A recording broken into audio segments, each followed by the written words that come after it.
go ahead and model problem 1 of your homework tonight. So you can refer to this if you need to.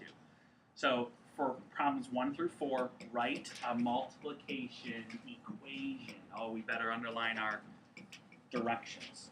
Write a multiplication equation. And who wants to do something very mathy because you want to be a great math student? Logan, what? Maybe equal sign. Put a little equal sign above here. Because we remember equations all have what? Equal signs. Nice job. Okay. Or, circle or, a division equation. So you can either do the multiplication equation or the inverse.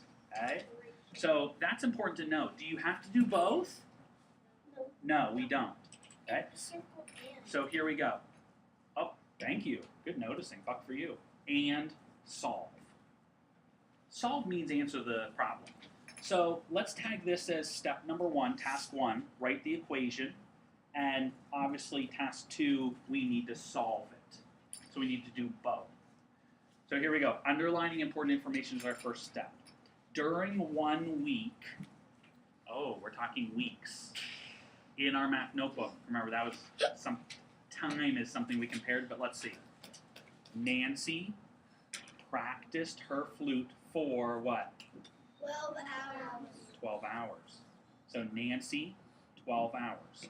She practiced 3 times as many as Ellen. Oh, so it's not comparing time, is it? It's comparing Nancy versus who?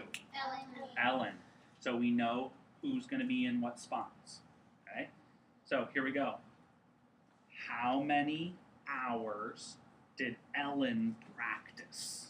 That's all I'm going to underline. We know it's her clarinet. Okay?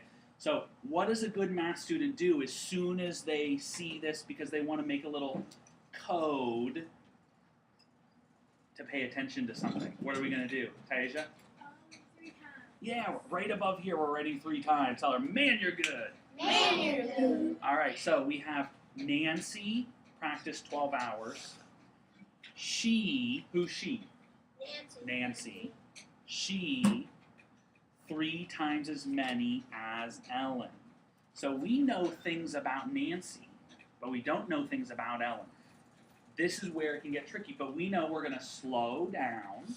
We're going to write out our template for the equation and label things and fill in things that we know. So here we go.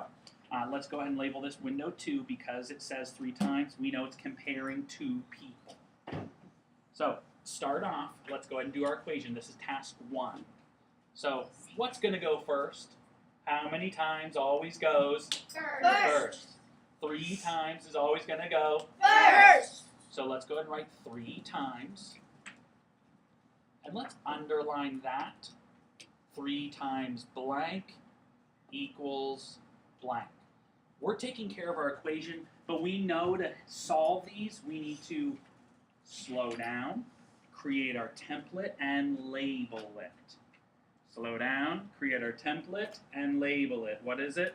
Slow down, create a template, and label it.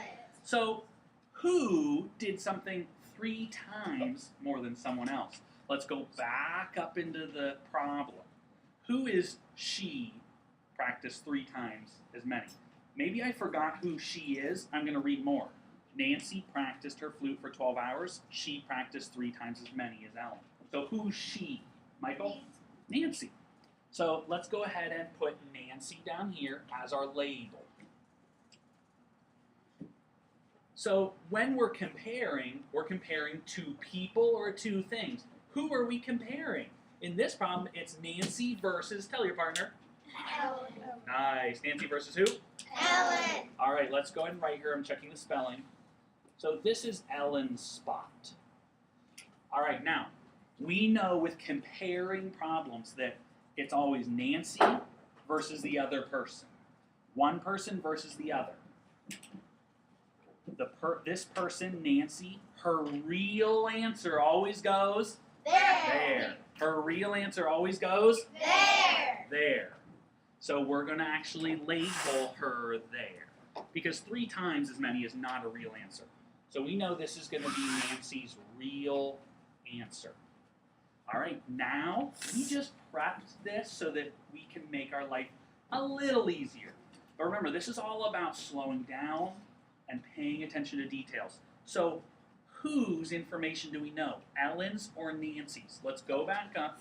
I see the number 12 hours. Reread around it with me. Let's find out who the 12 hours belongs to. So ready, go. Nancy practiced her flute for 12 hours. Okay, who do we know? Ellen or Nancy? Nancy. Nancy. And we go ahead and put her 12 there. All right, that means this is the question mark. Okay, the Ellen is the part we don't know.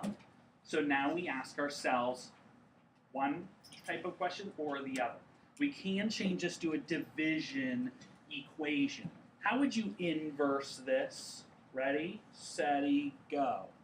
12 divided by 3 equals blank. Nice saying blank. So we could type that into a calculator, but here's the cool thing. You know your story words. All you have to do is fill in the missing character. Let's say it with story words, but say blank. Ready? Tree times blank equals elf 12. Right away you just go, oh, who's the other character with the tree and the elf 12? And you know it is, Logan? Door. And you just found your answer. So that can be how simple it is, but you can see in no means that we go through this really fast. But we did take care of task number 1, which is the equation. Now we need to answer and solve. So let's solve it. They want your actual written answer. So go back to your question. How many hours did Ellen practice? What are we all going to say? Ellen practiced. Now pause. Which number are we going to use for Ellen? This is where, thank heavens, we have the labels, because imagine how hard that would be. What number, Sarah? 4 for Ellen. Let's go ahead and write it. This is my only space right here. Ellen, how many hours did Ellen practice? Ellen practiced 4 HRS, period, for hours. Okay? That's what we're doing for tonight's homework. If at all you don't get it, don't try to do it wrong. Slow down, see if you can figure out, maybe watch this again, and if you still don't get it, stop and tell me right away in the morning and I'll help you out. Okay? All right, really, really nice job. I think you're on